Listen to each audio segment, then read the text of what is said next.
Hi hello welcome to Leads Academy Smart Plus app. ഓണപരീക്ഷയൊക്കെ കഴിഞ്ഞു. നിങ്ങൾക്ക് എല്ലാവർക്കും നല്ല മാർക്ക് ഉണ്ടെന്ന് ഞാൻ വിചാരിക്കുന്നു. ഇല്ലേ? മാർക്കില്ലേ നല്ലപോലെ? ഇനിയിപ്പോ ഇല്ലേലും നമുക്ക് വിഷമിക്കേണ്ട. നമുക്ക് അടുത്ത പ്രാവശ്യം നിങ്ങൾ ഉഷാറായിട്ട് പഠിച്ചു കഴിഞ്ഞാൽ നമുക്ക് നല്ലതുപോലെ മാർക്ക് സ്കോർ ചെയ്യാൻ പറ്റും. അപ്പൊ നമ്മൾ ഇന്ന് ഇംഗ്ലീഷിന്റെ സെക്കൻഡ് ടേമിലേക്ക് തുടങ്ങുകയാണ്. സെക്കൻഡ് ടേമിലെ ഫസ്റ്റ് ലെസൺ ആയ the best investment I ever made ആ ലെസണിലേക്കാണ് നമ്മൾ വരുന്നത്. അപ്പൊ നമ്മള് ഇനിയിപ്പോ ഫസ്റ്റ് ടൈമിൽ കുറച്ച് ഉഴപ്പി എന്നൊക്കെ നിങ്ങൾക്ക് തോന്നുന്നുണ്ടെങ്കിൽ സെക്കൻഡ് ടൈം നമുക്ക് ഉഷാറായിട്ട് പിടിക്കണം. നല്ലതുപോലെ പിടിച്ച് നല്ല മാർക്ക് മേടിക്കാനായിട്ടുള്ള ഒരു മുന്നേറ്റം, ആ ഒരു റേസിലേക്ക് നമുക്ക് കിടക്കാം. ഓക്കെ, അപ്പൊ നമുക്ക് ഫസ്റ്റ് ലെസണിലേക്ക് പോയാലോ. The best investment I ever made, written by AJ. Cronin. Okay, അപ്പൊ നമുക്ക് ആദ്യം എ.ജെ. ക്രോണിനെ കുറിച്ച് നോക്കാം. His full name is Archibald Joseph Cronin. Okay, he is a Scottish novelist, physician, and was one of the most renowned storyteller of the 20th century. അപ്പോൾ അദ്ദേഹം ഒരു Scottish novelist ആണ്, സ്കോട്ട്ലൻഡുകാരനാണ്. And he is a physician, he is a doctor by profession. He is a doctor by profession, and he is one of the most renowned and most famous storyteller of 20th century literature. 20th century ഒരു important story teller writer ആണ് ആര്? Archibald എ.ജെ. Cronin അല്ലെങ്കിൽ Archibald Joseph Cronin. And his famous and most popular novel is Citadel. Okay, Citadel ആണ് അദ്ദേഹത്തിന്റെ ഏറ്റവും famous ആയ novel. അപ്പോൾ this is about AJ. Cronin. നമ്മൾ അവിടെ ഒറ്റ സെന്റൻസ് പഠിച്ചാൽ മതി. അതാണ് AJ. Cronin is a Scottish novelist and a physician അല്ലെങ്കിൽ as a doctor. Okay, now we can come to the story. ഇതിലെ main characters Mr and Mrs John is the main characters. Mr John is the protagonist of the story എന്ന് തന്നെ നമുക്ക് പറയാം. And അദ്ദേഹത്തിന്റെ വൈഫായ Mrs John. And AJ. ക്രോണിന്റെ എല്ലാ റൈറ്റിംഗ്സിന്റെയും ഒരു പ്രത്യേകത എന്ന് പറയുന്നത് അതിലെ നറേറ്റർ എന്ന് പറയുന്നത് എ.ജെ. ക്രോണിൻ തന്നെയായിരിക്കും. അപ്പൊ AJ. Cronin is the narrator of the story the best investment I ever made. Okay, then one surgeon means one police officer and a landlady. എന്താ landlady എന്ന് പറഞ്ഞാൽ the owner of a land അല്ലെങ്കിൽ the owner of a property, അതിനെയാണ് പറയുന്നത് the landlady. Okay, so these are the main characters. പക്ഷെ നമ്മൾ ഇതിലെ main characters ആയി രണ്ടുപേരെ മെയിൻലി ഫോക്കസ് ചെയ്താൽ മതി, മിസ്റ്റർ ജോണും അതുപോലെ തന്നെ AJ. Cronin the narrator. Okay, അപ്പൊ നമുക്ക് എന്താണ് ഈ സ്റ്റോറിയിൽ പറയുന്നത് നോക്കാം. The best investment I ever made is the anecdote. Is an anecdote. It's just a memoir. ഒരു ഓർമ്മക്കുറിപ്പ് പോലെ, ഒരു വിവരണം പോലെ, സ്വന്തം ലൈഫിലെ വിവരണം പോലെ എഴുതുന്നതാണ്. To express the personal experience of author's life as a doctor in London. അപ്പൊ എ.ജെ. ക്രോണിൻ തന്റെ ലൈഫിൽ നടന്ന ഒരു പേഴ്സണൽ എക്സ്പീരിയൻസിലേക്കാണ് നമ്മുടെ ഇതിലേക്ക് കൊണ്ടുപോകുന്നത്. അങ്ങനെയുള്ള റൈറ്റിംഗ്സിനെയാണ് എന്തെന്ന് പറയാ, അനക്ഡോട്ട് എന്ന് പറയാം. Okay, and he is explaining about his life experience as a doctor in London. The incident occurred on the deck of a ship on the second day of Dr. Cronin's journey back from New York. അപ്പോൾ ഈ ഒരു incident നടക്കുന്നത് എപ്പോഴാണ്? So the deck of a ship, ഒരു ഷിപ്പിലെ യാത്രയിലാണ് ഈ incident മുഴുവൻ നടക്കുന്നത്. On the second day of doctor AJ. Cronin's journey back from New York. അപ്പൊ അദ്ദേഹം ന്യൂയോർക്കിൽ നിന്ന് അമേരിക്കയിലേക്ക് പോകുന്ന സമയത്ത് ഷിപ്പിൽ നടക്കുന്ന ഒരു ഇൻസിഡന്റിലേക്കാണ് നമ്മളെ ഈ ഒരു ചാപ്റ്റർ അല്ലെങ്കിൽ ഇതൊരു അനക്ഡോട്ട് കൊണ്ടുപോകുന്നത്. അപ്പൊ ഇതിന്റെ ടൈറ്റിൽ എന്തായിരുന്നു? The best investment I ever made എന്ന് പറഞ്ഞാൽ എന്താ? ദ ബെസ്റ്റ് ഇൻവെസ്റ്റ്മെന്റ് എന്ന് പറഞ്ഞാൽ നമുക്കറിയാലോ, നമ്മൾ പൈസയൊക്കെ ഇൻവെസ്റ്റ് ചെയ്യാറില്ലേ. അപ്പൊ ഇതുപോലെ തന്നെ ഇദ്ദേഹത്തിന്റെ ലൈഫിൽ ഏറ്റവും ബെസ്റ്റ് ഇൻവെസ്റ്റ്മെന്റ് എന്താണ്? അത് പൈസയാണോ അതോ വേറെ എന്തെങ്കിലും ആണോ എന്ന് നമുക്ക് നോക്കാം. ഓക്കെ, അപ്പൊ നമുക്ക് സ്റ്റോറിയുടെ സമ്മറിയിലേക്ക് പോയാലോ? പോരാ, സമ്മറി പാർട്ടിലേക്ക് വരാണ്. So I already says that A.J. Cronin is the narrator of the story. But Cronin is on a travel on a linear in a ship. He had decided to relax as he was tired. അപ്പോൾ അദ്ദേഹം ന്യൂയോർക്കിൽ നിന്ന് അമേരിക്കയിലേക്കുള്ള യാത്രയാണ്. ആ യാത്രയിൽ അദ്ദേഹം ഷിപ്പിലാണ് യാത്ര ചെയ്യുന്നത്. അപ്പോൾ അദ്ദേഹത്തിന് ഈ യാത്ര ഇതിനു മുമ്പോട്ടുള്ള കാര്യങ്ങളൊക്കെ ചെയ്ത് ഭയങ്കര ടയേർഡാണ് അദ്ദേഹം. He realized that somebody was observing him. അപ്പൊ ഷിപ്പിൽ ഇങ്ങനെ അദ്ദേഹം നിൽക്കുന്ന സമയത്ത് ആരോ അദ്ദേഹത്തിന് ഇങ്ങനെ ഒബ്സർവ് ചെയ്യുന്നുണ്ട്. ഭയങ്കര ആരാണെന്ന് ഇങ്ങനെ തുറച്ചു നോക്കിക്കൊണ്ടേയിരിക്കുന്നുണ്ട്. And he did not want to answer the question from a stranger, so he pretended not to notice him. അപ്പോൾ അദ്ദേഹം ഒരാൾ തന്നെ ഇങ്ങനെ ഒബ്സർവ് ചെയ്ത് ഇങ്ങനെ ശ്രദ്ധിച്ച് നോക്കുന്നുണ്ട്. അപ്പൊ എന്താണ് തന്നെ ശ്രദ്ധിച്ച് നോക്കുന്നതെന്ന് ചോദിക്കണമെന്നുണ്ട്. ചോദിച്ചു കഴിഞ്ഞാൽ പിന്നെ അങ്ങോട്ടും ഇങ്ങോട്ടും പരിചയപ്പെടലായി, അതായി ഇതായി ഇങ്ങനെ കണ്ടിന്യൂസ് വർത്താനം പറഞ്ഞുകൊണ്ട് പോകും. പക്ഷെ അദ്ദേഹം അതിന് ആഗ്രഹിക്കുന്നില്ല. കാരണം അദ്ദേഹം ഭയങ്കര ടയേർഡാണ്. അപ്പൊ അതുകൊണ്ട് കുറച്ച് റെസ്റ്റ് എടുക്കാനൊക്കെ ആയിട്ട് അദ്ദേഹം ആഗ്രഹിച്ചു. ഇപ്പൊ നമ്മൾ പുറത്തുനിന്ന് ഒരാളെ കണ്ട് നമ്മളെങ്ങനെ തുറച്ചു നോക്കുന്നുണ്ടോ, എന്താണ് നോക്കുന്നത് എന്ന് ചോദിച്ചിട്ട് പിന്നെ ബാക്കി കാര്യങ്ങളൊക്കെ നമ്മൾ സംസാരിച്ച് സമയം അങ്ങ് മുന്നോട്ട് പോകും. അപ്പൊ അങ്ങനെ ഒരു സ്ട്രേഞ്ചറുമായിട്ടുള്ള ഒരു കോൺവെർസേഷൻ അദ്ദേഹം ആഗ്രഹിക്കാത്തതുകൊണ്ടും അദ്ദേഹം ടയേർഡ് ആയതുകൊണ്ടും അദ്ദേഹം വലിയ മൈൻഡ് ചെയ്യാൻ പോയില്ല. He was in his early 40s. പക്ഷെ ജസ്റ്റ് അയാളെ ഒന്ന് നോക്കി. അപ്പൊ അദ്ദേഹത്തിന് മനസ്സിലായ കാര്യമാണ്, ഒരു 40 വയസ്സ് പ്രായം തോന്നുന്ന ഒരു ചെറുപ്പക്കാരൻ. And he was fair in complexion and short. അപ്പൊ അദ്ദേഹം നല്ല കാണാൻ നല്ല ഫെയർ കോംപ്ലക്ഷൻ ആണ്, മീൻസ് ഹാൻസം ആണ്. And short, he's a short. And he had a clear blue eyes. പിന്നെ എന്തുണ്ട്, നല്ല ക്ലിയർ ബ്ലൂ ഐസ് ആണ് കണ്ണുകൾ. And a thin hair, okay thin hair ആണ്. ആൻഡ് എ ലാർജ് ഫോർഹെഡ്, എന്റെ ഫോർഹെഡ് പോലെ ലാർജ് ഫോർഹെഡ് ആണ്, മീൻസ് എന്താ വരുന്നുണ്ട്, കഷണ്ടി ഒക്കെ കയറി വരുന്നുണ്ട്. And he war a dark suit, okay നല്ല ഡാർക്ക് സ്യൂട്ട് ധരിച്ചിട്ടുണ്ട്. And sober tie, sober tie എന്ന് പറഞ്ഞാൽ ബ്രാൻഡഡ് ടൈ ആണ്.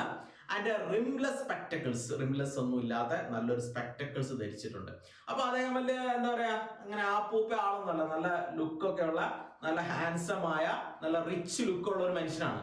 അപ്പൊ എന്തുകൊണ്ടാണ് AJ ക്രോണി ഇയാൾ ഇങ്ങനെ നോക്കിക്കൊണ്ടിരിക്കുന്നത്? All these gave him a look of a seriousness and a reservation. അപ്പൊ ഇദ്ദേഹത്തിനെ കണ്ടു കഴിഞ്ഞാൽ അറിയാം, നല്ല സീരിയസ് ആയ റിസർവ്ഡ് ആയ ഒരു മനുഷ്യനാണ് ആര്, ഈ AJ ക്രോണിനെ സൂക്ഷിച്ചു നോക്കുന്നത്. അപ്പൊ ഈ സൂക്ഷിച്ചു നോക്കുന്ന ആളുടെ കൂടെ അദ്ദേഹത്തിന്റെ വൈഫും കൂടെ ഉണ്ട്. After A couple of days, അപ്പൊ ഇത് 2ാമത്തെ ദിവസമാണ് സംഭവിക്കുന്നത്. അപ്പൊ ഷിപ്പിന്റെ യാത്ര മുന്നോട്ട് പോയിക്കൊണ്ടിരിക്കുകയാണ്. അപ്പൊ കുറച്ച് ദിവസം കഴിഞ്ഞ് the man who was observing Cronin with his wife approached to Cronin and met him. Okay, അങ്ങനെ ലാസ്റ്റ് കുറെ ദിവസത്തെ നോട്ടത്തിന് ശേഷം അവരെ നേരിട്ട് AJ ക്രോണിന്റെ അടുത്ത് വന്ന് അവരോട് സംസാരിക്കാനായിട്ട് വന്നു. ഓക്കെ, സംസാരിക്കാനായിട്ട് വന്നു. And met him. He came to introduce himself and gave me his visiting card. അപ്പൊ അദ്ദേഹം വന്നിട്ട് AJ ക്രോണിനെ പരിചയപ്പെട്ടുകൊണ്ട് അദ്ദേഹത്തിന് വിസിറ്റിംഗ് കാർഡ് കൊടുത്തു. ഇതാണ് എന്റെ visiting card. The name did not mean to anything. അപ്പൊ AJ ക്രോണിനെ വായിച്ചു നോക്കി, പക്ഷെ ഈ വലിയ പരിചയമൊന്നുമില്ല, ഈ പേര് എവിടെയും കണ്ടിട്ടൊന്നുമില്ല. Okay, then with a great difficulty he told me he and his wife would like to talk him. അപ്പൊ അദ്ദേഹം പറഞ്ഞു, എനിക്ക് നിങ്ങളോട് സംസാരിക്കാൻ കുറെ ദിവസമായി വിചാരിക്കുന്നു, പക്ഷെ പറ്റുന്നില്ലായിരുന്നു. ഇപ്പം എൻ്റെ വൈഫ് നിർബന്ധിച്ചിട്ടാണ്, എന്നെ പ്രോത്സാഹിപ്പിച്ചിട്ടാണ് ഞാൻ നിങ്ങളെ കാണാനായിട്ട് വന്നത്. He told me that this was their first visit to America. അവരുടെ ഫസ്റ്റ് വിസിറ്റ് ആണ് അമേരിക്കയിലേക്ക്. There was much enthusiasm in his voice and manner. അപ്പൊ അവരൊരു പ്രതീക്ഷ, ഒരു ആകാംക്ഷ ഉണ്ട് അവരുടെ ശബ്ദങ്ങളിൽ. Okay, he and his wife had been active in youth welfare for last 15 years. അപ്പൊ ഈ രണ്ടാൾക്കാര്, ഓക്കെ, ആ ഹാൻസം മാനും അതുപോലെ തന്നെ അവന്റെ വൈഫും ആരൊക്കെയാണത്? ആരാണ്? യെസ്, മിസ്റ്റർ ജോണും മിസ്സിസ് ജോണും ആണത്. അപ്പൊ ഇവരെ AJ ക്രോണിനെ പരിചയപ്പെടുത്താണ്. He and his wife had been active in youth welfare for the last 15 years. ഒരു 15 വർഷമായിട്ട് യൂത്ത് വെൽഫെയർ ആക്ടിവിറ്റീസിൽ നല്ലതുപോലെ ഇൻവോൾവ് ചെയ്യുന്ന രണ്ടാൾക്കാരാണ് മിസ്റ്റർ ജോണും മിസ്സിസ് ജോണും. And he was a lawyer by profession. അദ്ദേഹം ഒരു സോളിസിറ്റർ ആണ്, അല്ലെങ്കിൽ ലോയർ ആണ് by profession. In addition to his work in court, he was the director of a charitable organization devoted to the welfare of boys and girls. അപ്പൊ അദ്ദേഹം by profession ഒരു lawyer ആണ്, അതുപോലെ തന്നെ കോർട്ടിൽ കാര്യങ്ങളൊക്കെ ചെയ്തതിനു ശേഷം ബാക്കി സമയത്ത് അദ്ദേഹം ഒരു ചാരിറ്റബിൾ ഓർഗനൈസേഷന്റെ ഡയറക്ടർ കൂടിയാണ്. And he was doing welfare for the boys and girls. These boys and girls were mostly law breakers from city slums. അപ്പൊ ഈ മെയിൻലി ഈ ബോയ്സ് ആൻഡ് ഗേൾസ് എന്ന് പറയുന്നത് ലോ ബ്രേക്കേഴ്സ് ആണ്, നിയമം ലംഘിക്കുന്ന സ്ലമ്മിലെ കുട്ടികളെയാണ് ഇദ്ദേഹം കൂടുതലായിട്ട് നോക്കുന്നത്.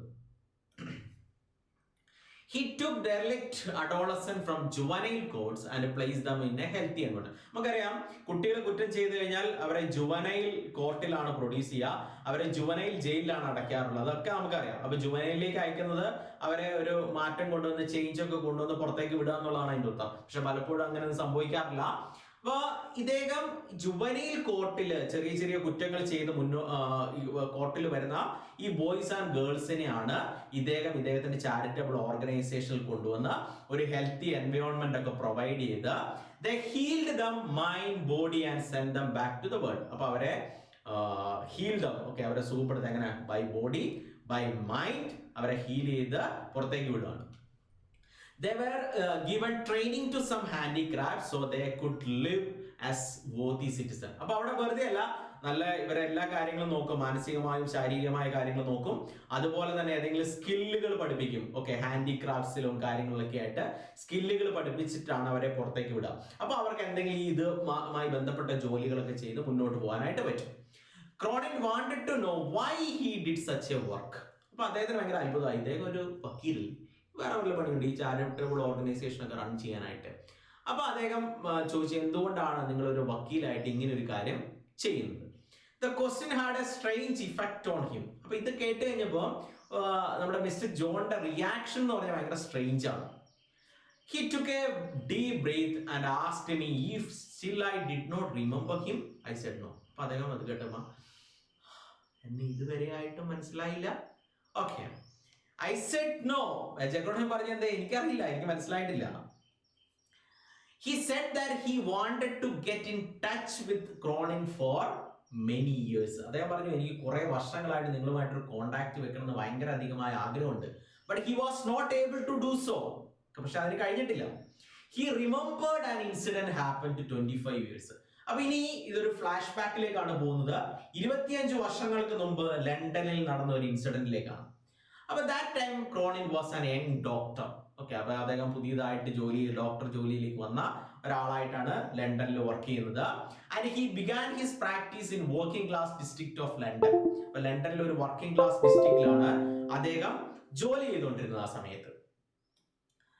On a foggy night around 1 o'clock somebody banged at my door. Okay, അപ്പൊ ഒരു ദിവസം രാത്രി നല്ല ഫോഗി നൈറ്റ് ഒക്കെ ഉള്ള നല്ല മൂടൽ മഞ്ഞൊക്കെ ഉള്ള രാത്രി ഒരു 1 o'clock ആരോ വന്ന് അദ്ദേഹത്തിന്റെ കതകിൽ മുട്ടി. Okay, he went down to see who it was. ആരാണെന്ന് നോക്കാനായിട്ട് അദ്ദേഹം താഴെ പോയി. It was a police surgeon. അപ്പൊ അദ്ദേഹം ഞെട്ടി, ഒരു പോലീസുകാരനാണ് വന്നിരിക്കുന്നത്, ഞാൻ എന്തെങ്കിലും കുറ്റം ചെയ്തോ? He told him there was a suicide case and he should go with him at once. അപ്പൊ അദ്ദേഹം പോലീസുകാരൻ പറഞ്ഞു, അതൊന്നും നിങ്ങളെ പിടിക്കാനൊന്നും വന്നല്ല, എന്താണ്, ഒരു സൂയിസൈഡ് കേസ് സംഭവിച്ചിട്ടുണ്ട്, അപ്പൊ അദ്ദേഹത്തിനെ നോക്കാനായിട്ട് ഇപ്പൊ തന്നെ ഡോക്ടർ വരണം എന്ന് പറഞ്ഞ് സർജൻ ഇദ്ദേഹത്തിനെ കൊണ്ടുപോയി. When he reached there, a young man was not dead, although the chance was recovery was minimal. അപ്പൊ അവിടെ പോയി നോക്കി കഴിഞ്ഞപ്പോൾ മരിച്ചിട്ടില്ല ആള്, പക്ഷെ രക്ഷപ്പെടാനുള്ള സാധ്യതകൾ വളരെ കുറവാണെന്ന് അദ്ദേഹത്തിന് മനസ്സിലായി. We tried again and a half an hour the youth was sitting up looking at us. അപ്പൊ അവര് ഒരു മണിക്കൂറത്തൊക്കെ പരിശ്രമിച്ച് ഇയാളെ രക്ഷപ്പെടുത്തി. ഓക്കെ, ഇയാളെ ജീവനിലേക്ക് തിരിച്ചു കൊണ്ടുപോകുന്നു. As he regained his strength, he told his story. അപ്പൊ അവന് ഹെൽത്ത് ഒക്കെ സ്ട്രെങ്ത് ഒക്കെ തിരിച്ചു കിട്ടിയപ്പോൾ അവന്റെ ചരിത്രം പറഞ്ഞു, എന്തുകൊണ്ടാണ് ഞാൻ ആത്മഹത്യക്ക് ശ്രമിച്ചത്, കാരണം മോട്ടീവ് എന്താണെന്ന് അറിയണം. His parents were dead. അദ്ദേഹത്തിന്റെ പാരന്റ്സ് ഇല്ല. He's an orphan. His uncle helped him to get a job of a clerk in a London lawyer's office. അപ്പൊ അദ്ദേഹത്തിന് അങ്കിള് സഹായിച്ചിട്ട് ലോയർ ഓഫീസിൽ, ലണ്ടനിലെ ലോയർ ഓഫീസിൽ ഒരു ക്ലർക്ക് ആയിട്ട് അദ്ദേഹത്തിന് ജോലി കിട്ടി. As he had no company, he had fallen into bad company. അപ്പൊ എന്ത് സംഭവിച്ചു? അദ്ദേഹത്തിന് നല്ല സുഹൃത്തുക്കളില്ലായിരുന്നു, അതുകൊണ്ട് തന്നെ ഓട്ടോമാറ്റിക്കലി എന്ത് സംഭവിച്ചു? സുഹൃത്തുക്കളെ തേടുന്ന അന്വേഷണത്തിൽ അദ്ദേഹം ഓട്ടോമാറ്റിക്കലി ബാഡ് കമ്പനീസ്, ചീത്ത സുഹൃത്തുക്കളുടെ ഇടയിൽപ്പെട്ടു. നമ്മളും ശ്രദ്ധിക്കേണ്ട കാര്യമാണ്, നമുക്ക് സുഹൃത്തുക്കൾ ഇല്ല എന്ന് പറഞ്ഞ് ആരെയും സുഹൃത്താക്കാൻ നോക്കരുത്. ഓക്കെ, അങ്ങനെ വരുമ്പോൾ നമ്മൾ പല കെണികളിലും പോയി ചാടാൻ സാധ്യതയുണ്ട്. അപ്പൊ beware of that. He started enjoying the pleasure of life beyond his means. അപ്പൊ സുഹൃത്തുക്കൾ അവന് കൊടുത്ത പാഠങ്ങൾ എന്ന് പറയുന്നത് എൻ്റയർലി ഡിഫറെന്റ് ആണ്. എടാ നമുക്ക് അടിച്ചു പൊളിക്കണം എന്ന് പറഞ്ഞ് ഇദ്ദേഹത്തിന്റെ ലൈഫിൽ ഫുൾ അടിച്ചുപൊളി മാത്രമായി. പിന്നെ he started betting on horses. അപ്പൊ അടിച്ചു പൊളിക്കാൻ വേണം, പൈസ വേണം. അപ്പൊ പൈസ കിട്ടാൻ വേണ്ടി അവൻ ചെയ്തൊരു പരിപാടി എന്ന് പറഞ്ഞാൽ he started betting on horses. നിങ്ങൾ ജാക്ക്പോട്ട് ഗാംബ്ലിങ്ങിനെ കുറിച്ച് കേട്ടിട്ടുണ്ടാവും. ഓക്കെ, ഹോഴ്സ് റൈഡിങ്ങിൽ ഹോഴ്സിന്റെ മുകളിൽ ഗാംബിൾ ചെയ്യുന്ന കാര്യമാണ്. അപ്പൊ ഇവൻ ഈ ബെറ്റിംഗ് സ്റ്റാർട്ട് ചെയ്തു. അപ്പൊ നമ്മളെ ചീട്ടുകളി പോലെ തന്നെ ഗാംബ്ലിംഗ് ആണ്. Soon he lost all his savings and incurred a lot of debt. അപ്പൊ എന്ത് സംഭവിച്ചു? അവൻ ഈ ഗാംബ്ലിംഗ് ചെയ്ത് ഇവന്റെ കയ്യിലുണ്ടായിരുന്ന സമ്പത്ത് മുഴുവൻ നശിച്ചു. അതുപോലെ തന്നെ അവൻ കടം മേടിച്ച് വീണ്ടും ബെറ്റ് ചെയ്തു, അതും പോയി. In effort to get money. അപ്പൊ ഇത് നമുക്കറിയാം, ആരെങ്കിലും ഇങ്ങനെ ഗ്യാംബ്ലിംഗ് ചെയ്യാനുള്ള മൂടുള്ള ആൾക്കാർക്ക് ഏറ്റവും വലിയ പ്രശ്നം, ഒരു പ്രാവശ്യം തോറ്റുപോയി കഴിഞ്ഞാൽ വീണ്ടും പൈസ ഉണ്ട്, അടുത്ത പ്രാവശ്യം എനിക്ക് കിട്ടും എന്നുള്ള പ്രതീക്ഷയിൽ വീണ്ടും ഗ്യാംബിൾ ചെയ്യും. അങ്ങനെ ഗ്യാംബ്ലിംഗ് ചെയ്തുകൊണ്ടേയിരിക്കും. അപ്പൊ പക്ഷെ കിട്ടുന്ന പൈസ മുഴുവൻ പോയിക്കൊണ്ടേയിരിക്കും. അങ്ങനെ വലിയ കടത്തിലേക്ക് പോകും. ഇത് തന്നെയാണ് ഇവിടെ ആർക്ക് സംഭവിച്ചിരിക്കുന്നത്? മിസ്റ്റർ ജോണിന് സംഭവിച്ചിരിക്കുന്നത്. In effort to get money, he stole money from his office safe to make a final bet. അപ്പൊ അവൻ ചോദിച്ചു, എനിക്ക് എന്റെ പൈസ മുഴുവൻ പോയി, ഇനി ഒരു രക്ഷയില്ല, അപ്പൊ ഞാനൊരു ഫൈനൽ ബെറ്റിങ്ങിന് പോവാണ്. പക്ഷെ കയ്യിൽ പൈസ ഇല്ല. അതിനുവേണ്ടി അവൻ എന്ത് ചെയ്തു? അവൻ ജോലി ചെയ്യുന്ന ഓഫീസിൽ നിന്ന് പൈസ അടിച്ചു മാറ്റി. ഓക്കെ, ബട്ട് എന്ത് സംഭവിച്ചു? അവസാനം ഫൈനൽ ബെറ്റിങ്ങിൽ കൊണ്ടുവച്ചു, അതും പോയി. But again he lost. He was desperate and returned to the room and he wanted to die. He turned on the gas. അങ്ങനെ അവൻ മരിക്കാൻ തീരുമാനിച്ചു. പൈസ എല്ലാം പോയി. അപ്പൊ അവൻ വന്നിട്ട് റൂമിൽ വന്നിട്ട് ഗ്യാസ് തുറന്നു വിട്ടു. The policeman wanted to know how much he had stolen. അപ്പൊ പോലീസുകാരൻ കൂടെ ഉണ്ട്. അപ്പൊ 2 കേസുകളായി അവന്റെ പേരിൽ. എന്താ? 1 ആത്മഹത്യാ ശ്രമം, 2 മോഷണം. അപ്പൊ പോലീസുകാരൻ ചോദിച്ചു, നീ എത്ര പൈസയാണ് ഓഫീസിൽ നിന്ന് കടം അല്ലെങ്കിൽ അടിച്ചു മാറ്റിയിരിക്കുന്നത്? He had stolen only 7 pounds and 10 shillings. എത്രയാ? വളരെ ചെറിയൊരു എമൗണ്ട് മാത്രമേ ഉള്ളൂ. 7 pounds and 10 shillings. For this small amount he was throwing his life away. അപ്പൊ അദ്ദേഹത്തിന് ഡൗട്ട്, ഇത്ര ഒരു ചെറിയ എമൗണ്ടിനാണോ നീ ആത്മഹത്യക്ക് നിൽക്കുന്നത്? The policeman agreed not to report the case so that there would be no trial. അപ്പൊ അദ്ദേഹം പറഞ്ഞു, ഞാൻ നിനക്കെതിരായിട്ട് കേസൊന്നും രജിസ്റ്റർ ചെയ്യില്ല, അതുകൊണ്ട് നീ വിഷമിക്കേണ്ട എന്ന് പറഞ്ഞ് അവനെ സമാധാനിപ്പിച്ചു. The landlady offered a month's free board in the youth. അപ്പൊ അവൻ അവിടെ അവന്റെ വീട്ടിൽ താമസിക്കാൻ, ഇപ്പൊ വാടകയ്ക്കാണ് താമസിക്കുന്നത്. അവിടുത്തെ ലാൻഡ് ലേഡി പറഞ്ഞു, നീ 1 മാസം ഫ്രീ ആയിട്ട് താമസിച്ചു, നീ വാടക ഒന്നും തരണ്ടെന്ന് പറഞ്ഞു. AJ Cronin gave him 7 pounds and 10 shillings to put back into the safe. അപ്പൊ AJ Cronin പറഞ്ഞു, ഞാൻ നിനക്ക് 7 പൗണ്ടും 10 ഷില്ലിംഗും തരാം, നീ ഇത് കൊണ്ടുപോയി ആരും അറിയാതെ ഓഫീസിൽ തിരിച്ചു വെച്ചോളാൻ പറഞ്ഞു. The ship moved. അപ്പൊ ഇതാണ് 25 വർഷം മുമ്പ് നടന്ന incident. It's A flash back. അപ്പൊ the ship മുന്നോട്ട് പോയിക്കൊണ്ടിരിക്കുകയാണ്. There was need for any speech. ഇനി അതിന് വേറൊന്നും പറയേണ്ട കാര്യമില്ല. With a tender gesture, Mrs. John took her husband's hand. We sat in silence. അപ്പം വൈഫ് അവന്റെ കൈ പിടിച്ചുകൊണ്ട് ഇങ്ങനെ silent ആയിട്ടിരിക്കുകയാണ്. I realized that it was the best investment I had ever made in. അപ്പൊ ഇദ്ദേഹം 7 pounds and 10 shillingsന്റെ ഒരു ചെറിയ investment ആണ് നടത്തിയത്. ആ ഒരു ചെറിയ ഇൻവെസ്റ്റ്മെന്റ് ഒരാളുടെ ലൈഫിനെ മുഴുവൻ മാറ്റിമറിച്ച് കളഞ്ഞു. അതാണ് the best investment he ever made in his life. Okay, അപ്പൊ അതുകൊണ്ട് തന്നെയാണ് ഇതിന്റെ ടൈറ്റിൽ തന്നെ അങ്ങനെ ആകാനായിട്ട് കാരണം. Okay, it paid no dividends in worldly goods. അപ്പൊ അതേ പറഞ്ഞ എനിക്ക് ഇതിന് വേണ്ടി ലാഭം കിട്ടിയിട്ടൊന്നുമില്ല, പക്ഷെ ഒരാളുടെ ലൈഫിനെ മാറ്റിമറിക്കാനായിട്ട് നമ്മളൊരു ചെറിയ ആക്ഷൻ കൊണ്ട് കഴിഞ്ഞു. അദ്ദേഹം ഒരു ലോയറായി, അതുപോലെ തന്നെ ചാരിറ്റബിൾ ട്രസ്റ്റിന്റെ, അതായത് തന്നെ പോലെ തെറ്റ് ചെയ്യാൻ സാധ്യതയുള്ള ആൾക്കാരെ കൃത്യമായി കണ്ടുപിടിച്ച് അവരെ കൃത്യമായി ട്രെയിൻ ചെയ്യാനുള്ള ഒരു മനസ്സ് കാണിച്ചു. I had made many investment for material gain, but I had lost. അപ്പം AJ Cronin ചിന്തിക്കാൻ, ഞാൻ പല രീതിയിലും പൈസകൾ ഇൻവെസ്റ്റ് ചെയ്തിട്ടുണ്ട്, പക്ഷെ എനിക്കത് നഷ്ടപ്പെട്ടിട്ടുണ്ട്. പക്ഷെ ഞാനിവിടെ ചെയ്ത ചെറിയൊരു ഇൻവെസ്റ്റ്മെന്റ് എന്ത് സംഭവിച്ചു? The loss brought me only anxiety, disappointment and frustration. പക്ഷേ ഇവിടെ it's give him a lot of profit. That is the best investment he ever made. Okay, this is a story. Simple story ആണ്, മനസ്സിലായില്ലേ? Okay, ഓർത്താ മതി, doctor AJ Cronin, Mr. and Mrs. John. Okay, this is the story of them, the best investment I ever made. അപ്പൊ നമുക്ക് അടുത്ത ക്ലാസ്സിൽ ഇതിന്റെ character sketch, language discourse, important questions ഒക്കെ discuss ചെയ്യാം. അപ്പൊ see you, നമുക്ക് അടുത്ത ക്ലാസ്സിൽ കാണാം.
ശരിയാണ് ഇരുന്ന് വരുമ്പോഴേ ഇതല്ലോ ജിമ്മിൽ ഇല്ല, ജിമ്മിൽ പോകാൻ തുടങ്ങണം. ഇടയ്ക്ക് 2-3 ക്ലാസ്സും കൂടി വന്നിട്ടുണ്ട്. ഇത് അങ്ങനെയില്ല.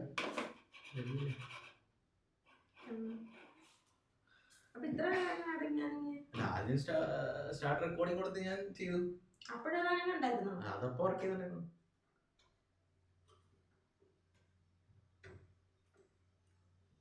പുൽപ്പള്ളിയിൽ 9 എങ്ങനെ എടുക്കാറ് പിള്ളേര് പോരാ. എന്തായാലും ഒരു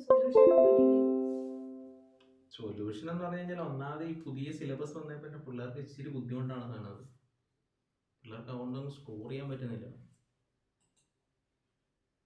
ക്വസ്റ്റ്യൻ വായിച്ചിട്ട് മനസ്സിലാവുന്നില്ല. ക്വസ്റ്റ്യൻ അങ്ങനെ അത്ര വലിയ പ്രശ്നം വരുന്നുണ്ടോ? അവർക്ക് എന്താ എഴുതണ്ടെന്ന് ഇവിടെ കിട്ടുന്നില്ല.